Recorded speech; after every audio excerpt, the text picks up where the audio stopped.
Bonjour à tous. Je fais cette vidéo pour m'adresser aux pasteurs et différents ministres de Dieu, hommes comme femmes. Servir Dieu n'est pas servir son ventre. Servir Dieu, ce n'est pas servir ses intérêts ou ses ambitions. Mais servir Dieu, c'est servir le royaume de Dieu et ses intérêts. Quand un homme de Dieu vous invite dans l'assemblée sur laquelle Dieu l'a établie pour que vous veniez prêcher, c'est par fraternité et par estime qu'il le fait.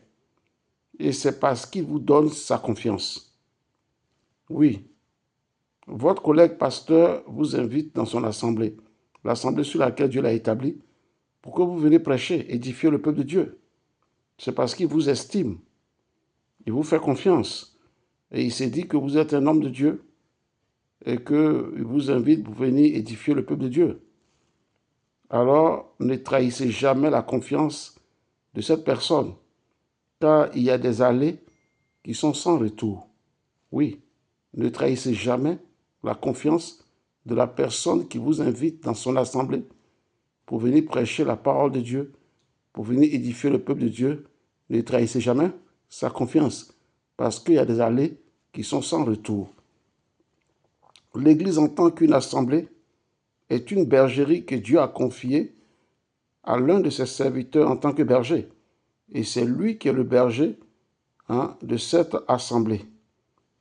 Alors, vous que les pasteurs invitent, vous que vos collègues pasteurs invitent pour venir prêcher la parole de Dieu dans la bergerie que Dieu leur a confiée, pour venir nourrir les brebis dans la bergerie que Dieu lui a confiée, pour venir enseigner les brebis dans l'assemblée que Dieu lui a confiée, franchement, c'est du désordre que nous voyons aujourd'hui.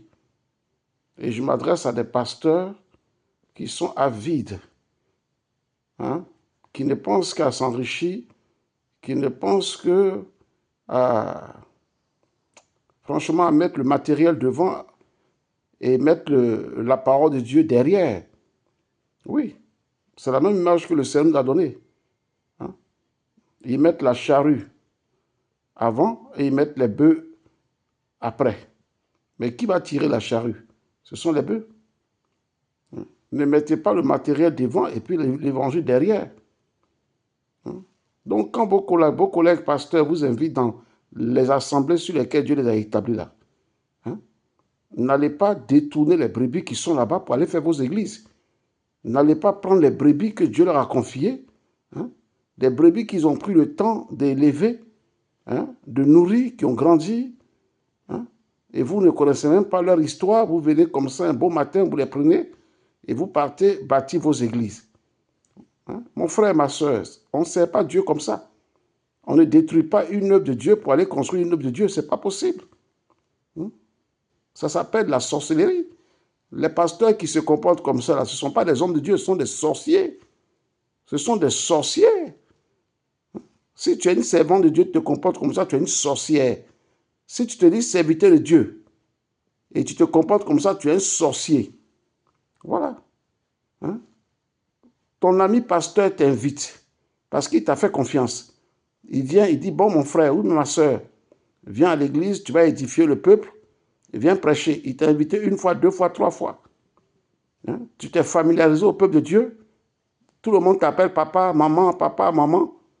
Et tu profites de l'occasion, tu poignardes l'homme de Dieu qui t'a invité là dans le dos.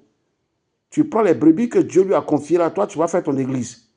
Ou bien tu passes derrière lui, tu appelles les brebis en cachette, même s'ils vont vers toi. Comment ils ont eu ton numéro de téléphone? Qui leur a donné ton numéro de téléphone? Même si ces brebis-là viennent vers toi après le culte, il faut les conduire vers leur berger.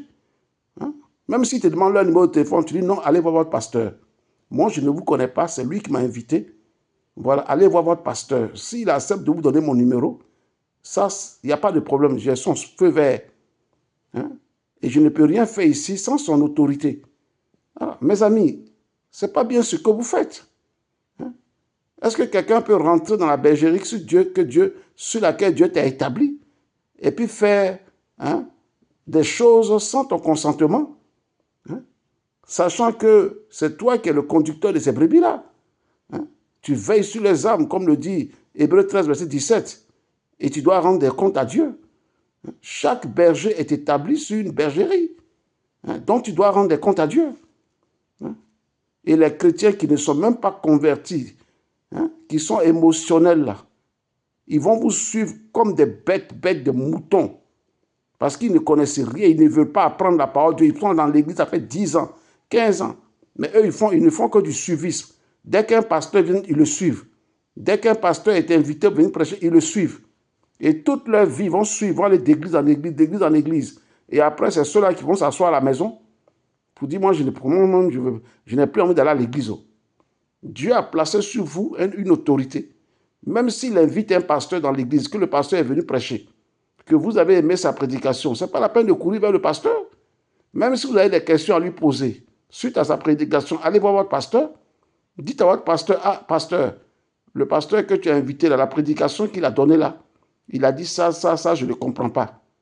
Vraiment, je voudrais que tu lui demandes s'il peut nous expliquer encore. Et c'est le berger sur lequel Dieu vous a établi là.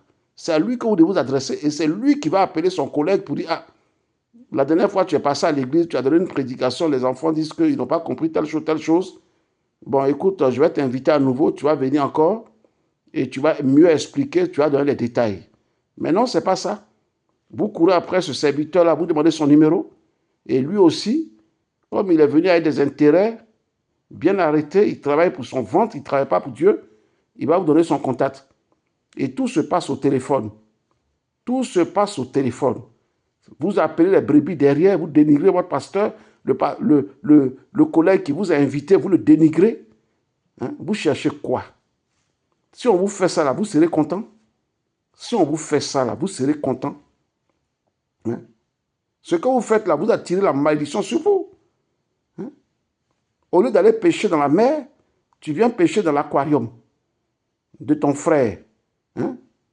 L'hypocrisie, la méchanceté, la sorcellerie, elle commence même par les pasteurs. Aujourd'hui, là, les pasteurs n'ont même plus envie d'inviter un autre pasteur.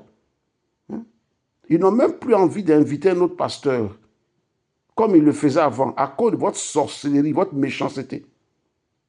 Vous avez rendu les pasteurs méfiants. Et ils ont raison. Ils ont raison. Mais écoutez ce que Jésus dit. En Matthieu 7, verset 12.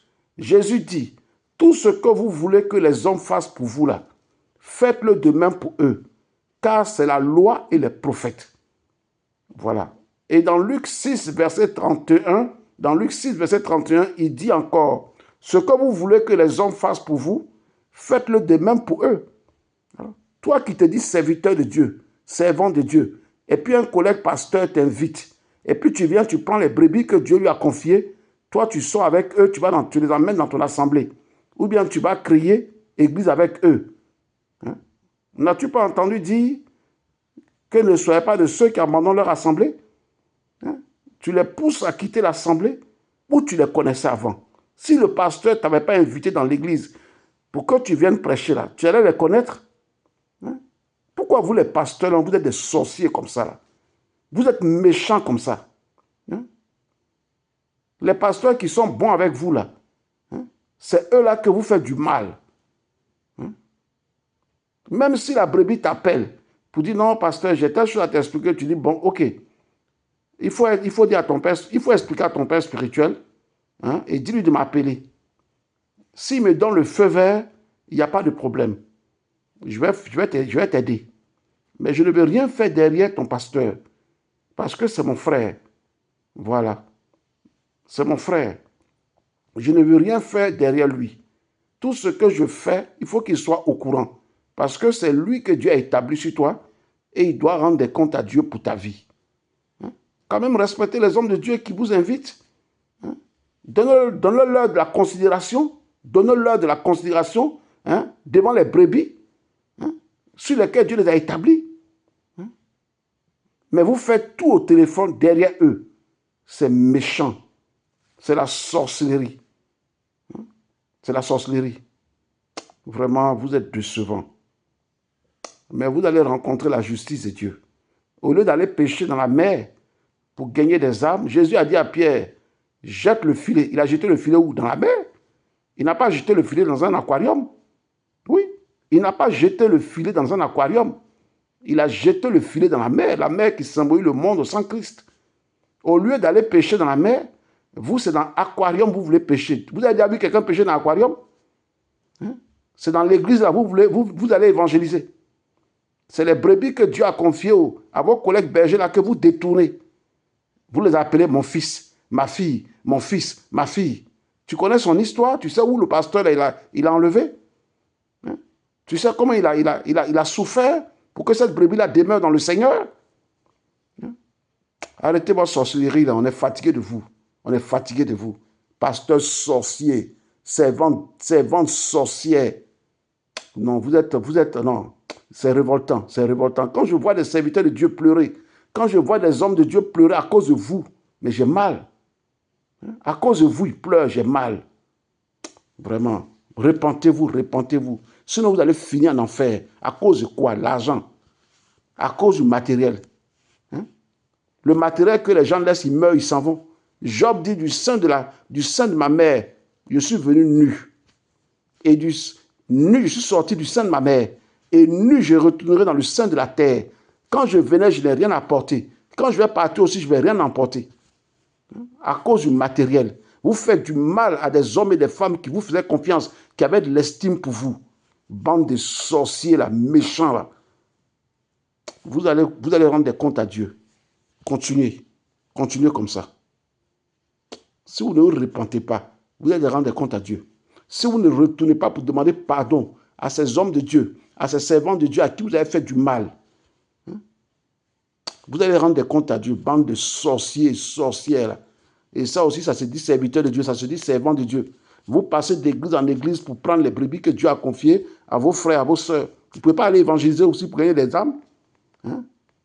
Le pasteur, il souffre, il jeûne, il prie, il va de maison en maison pour encadrer les brebis, pour les suivre. Ils sont assis. Dieu les a bénis, ils ont eu du travail. Vous venez vous les récupérer. Parce que le pasteur vous a fait confiance, il vous a invité, vous êtes venu prêcher. Non, mais vous êtes méchants, hein, vous êtes méchants. Et ça, vous vous appelez serviteur de Dieu, servant de Dieu. Vous êtes décevants. Franchement, ça me fait mal. Que des gens qui se disent serviteurs de Dieu, servant de Dieu, se comportent comme ça. Quand je vois des collègues pasteurs en train de me raconter leurs histoires, en train de pleurer, ça me fait mal. Et moi-même, par le passé aussi, ça m'est arrivé. Ça m'est arrivé. Non, mais vous êtes méchants. Hein? Je vous laisse à Dieu. Il va s'occuper de vous. Parce qu'il a dit qu'il rend à chacun selon ses œuvres.